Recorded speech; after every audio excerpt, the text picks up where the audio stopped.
And joining us now over the phone is Richard Altomare. He is the founder of something called the Alternative Sentencing and Consolidation Initiative. But if you've been watching MoneyTV for the last 20 years, you may remember Richard as the CEO of a company called Universal Express. Richard, welcome back to the program. John, thanks so very much. I just want to begin this interview by telling you that your ability to invite me back to speak after a long absence on the same day that Tiger Woods came back to play golf is just, your attention to detail is admirable. Well, I appreciate that. Can you give us a quick update about what's the situation these days with Universal Express? Of course, Don. To those listeners who don't remember Camelot, which I call Universal Express, we were about a $300 to $400 million logistics company that sued the Security and Exchange Commission and was shut down in 2007, 2008. I sued them and I won a $700 million judgment. And since then, I have been, I guess, a whistleblower that's been fighting for a while. We went to the United States Supreme Court. I think for those who might be interested, they could look at Sold Short in America, which was the book that I wrote on that event. And subsequent, right after that, as we went to the Supreme Court on that matter, I was once again incarcerated and harassed by the agency, and that's on appeal as well. So it's an ongoing travail, and it's I guess it was the lemon that created the lemonade of the Alternative Sentencing and Consolidation Initiative, ASCI, which is as you know, Don, before Universal Express, I was a reorganization specialist for the government.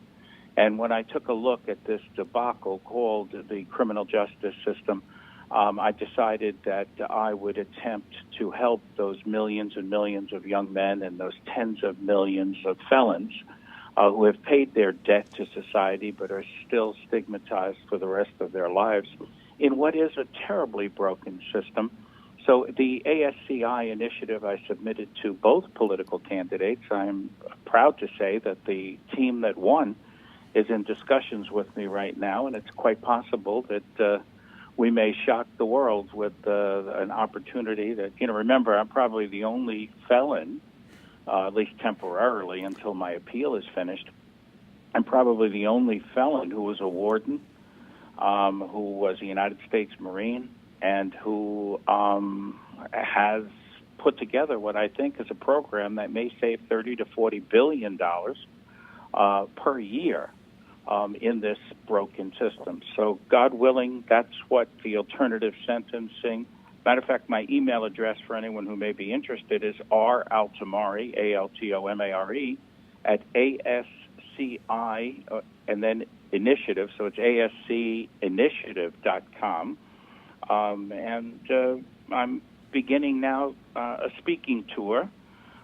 So if anybody wants to have me come and visit their family during Christmas, I'll gather around the smallest of groups.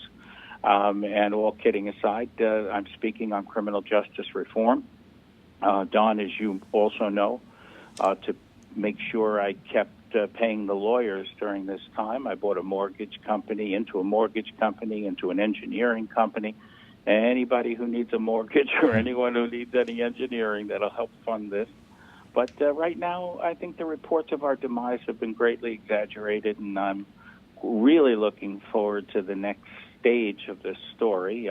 We are going to the Federal Court of Claims on that initial matter, and God willing, in the years to come, people will read of what was done to Universal Express and why those shareholders who I've been fighting for now for a decade deserve to get their money back, because that company was shut down illegally. Well, Richard, I have to tell you that, speaking of reading, I would recommend anyone read Sold Short in America. You can get more information about that at soldshortinamerica.com. Richard, it is a fascinating story. I really appreciate you bringing it to us once again. John, thanks so much for allowing me those few minutes to tell our story. We'll talk to you again soon. Thank you, John. Take care.